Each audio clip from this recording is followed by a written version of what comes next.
Hello friends, welcome to my cooking channel. ಇವತ್ತಿನ ರೆಸಿಪಿಯಲ್ಲಿ ಕೊಬ್ಬರಿ ಚಟ್ನಿ ಹೇಗೆ ಮಾಡೋದು ಅಂತ ತೋರಿಸ್ತಾ ಇದ್ದೀನಿ. ಇಂಗ್ರೀಡಿಯೆಂಟ್ಸ್ ನೋಡೋಣ.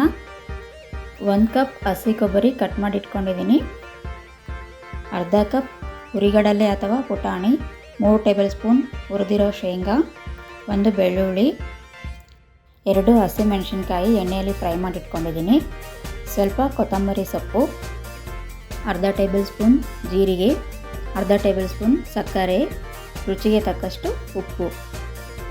ಒಗ್ಗರಣೆಗೆ ಅರ್ಧ ಟೇಬಲ್ ಸ್ಪೂನ್ ಸಾಸಿವೆ, ಅರ್ಧ ಟೇಬಲ್ ಸ್ಪೂನ್ ಉದ್ದಿನಬೇಳೆ, ಸ್ವಲ್ಪ ಕರಿಬೇವು, ಸ್ವಲ್ಪ ಕೊತ್ತಂಬರಿ, 1 ಒಣಮೆಣಸಿನಕಾಯಿ ಮತ್ತು 2 ಟೇಬಲ್ ಸ್ಪೂನ್ ಎಣ್ಣೆ.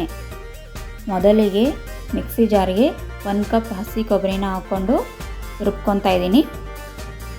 ರುಬ್ಕೊಂಡಿರೋ ಕೊಬ್ಬರಿಗೆ ಅರ್ಧ ಕಪ್ ಹುರಿಗಡಲೆ ಹಾಕ್ಕೊತಾ ಇದ್ದೀನಿ, 3 ಟೇಬಲ್ ಸ್ಪೂನ್ ಶೇಂಗಾ, 2 ಮೆಣಸಿನಕಾಯಿ, ಅರ್ಧ ಟೇಬಲ್ ಸ್ಪೂನ್ ಜೀರಿಗೆ, ಅರ್ಧ ಟೇಬಲ್ ಸ್ಪೂನ್ ಸಕ್ಕರೆ, ಸ್ವಲ್ಪ ಕೊತ್ತಂಬರಿ ಸೊಪ್ಪು ಮತ್ತು ರುಚಿಗೆ ತಕ್ಕಷ್ಟು ಉಪ್ಪು, 1 ಬೆಳ್ಳುಳ್ಳಿ, ಸ್ವಲ್ಪ ನೀರು ಹಾಕ್ಕೊಂಡು ಸಣ್ಣ ಆಗೋವರೆಗೂ ರುಬ್ಕೊಂಡಿದ್ದೀನಿ. ರುಬ್ಕೊಂಡಿರೋ ಕೊಬ್ಬರಿನ ಬೌಲ್ಗೆ ಹಾಕ್ಕೊತಾ ಇದ್ದೀನಿ. ಈಗ ಒಗ್ಗರಣೆ ಹೇಗೆ ಮಾಡೋದು ಅಂತ ನೋಡೋಣ. 2 ಟೇಬಲ್ ಸ್ಪೂನ್ ಎಣ್ಣೆ, ಅರ್ಧ ಟೇಬಲ್ ಸ್ಪೂನ್ ಸಾಸಿವೆ. ಈ ಥರ ಚಟ್ನಿ ಮಾಡಿಕೊಂಡ್ರೆ ದೋಸೆ, ಪಡ್ಡು, ಪೂರಿ, ಉತ್ತಪ್ಪ ಜೊತೆ ತಿನ್ನೋದಕ್ಕೆ ಚೆನ್ನಾಗಿರುತ್ತೆ. ಅರ್ಧ ಟೇಬಲ್ ಸ್ಪೂನ್ ಉದ್ದಿನಬೇಳೆ ಹಾಕ್ಕೊಂಡಿದ್ದೀನಿ, ಸ್ವಲ್ಪ ಕರಿಬೇವು, 1 ಒಣಮೆಣಸಿನಕಾಯಿ, ಸ್ವಲ್ಪ ಕೊತ್ತಂಬರಿ ಸೊಪ್ಪು ಹಾಕ್ಕೊಂಡು ಎಣ್ಣೆಯಲ್ಲಿ ಫ್ರೈ ಮಾಡ್ಕೊತಾ ಇದ್ದೀನಿ.